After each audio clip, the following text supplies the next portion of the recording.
Top quality और consistent performance के लिए सिर्फ सिल्वर पंप्स। टॉप क्वालिटी और कंसिस्टेंट परफॉर्मेंस के लिए सिर्फ सिल्वर पंप्स, नाम याद रखना। कोल्हापूरमध्ये मुख्यमंत्री देवेंद्र फडणवीस यांचा दौरा जो आहे तो आज आयोजित करण्यात आलेला आहे। आपण पाहतो या ठिकाणी यांच्या दौऱ्याला जो आहे तो इंडिया आघाडीच्या कार्यकर्त्यांकडून निषेध जो आहे तो व्यक्त करण्यात येतोय। हा दौऱ्याला या ठिकाणी विरोध दर्शवला जात आहे। काळे झेंडे दाखवत या ठिकाणी निषेध जो आहे तो करण्यात येणार असल्याचं पोलिसांना इशारा देण्यात आलेला होता। त्यानंतर या ठिकाणी कार्यकर्त्यांना ताब्यात जे आहे ते घेतले गेले।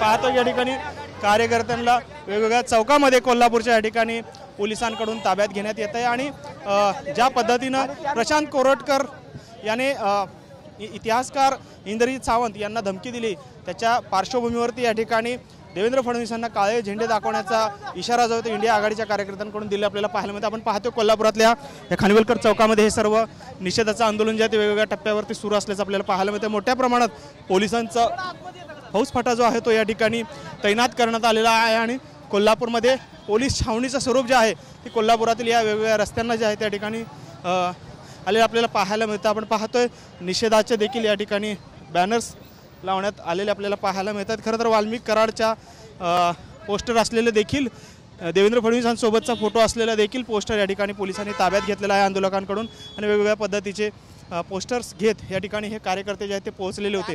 मात्र या सर्व कार्यकर्त्यांना जे आहे ते ताब्यात घेण्यात आलेलं आपल्याला पाहायला मिळत आहे। कॅमेरामन विनोद मुनाबादकरसह सागर सुरवसे, TV9 मराठी, कोल्हापूर।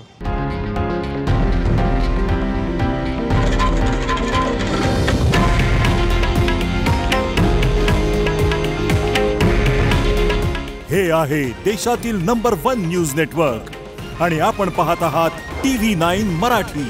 काळजी तुमची, हित महाराष्ट्राचं।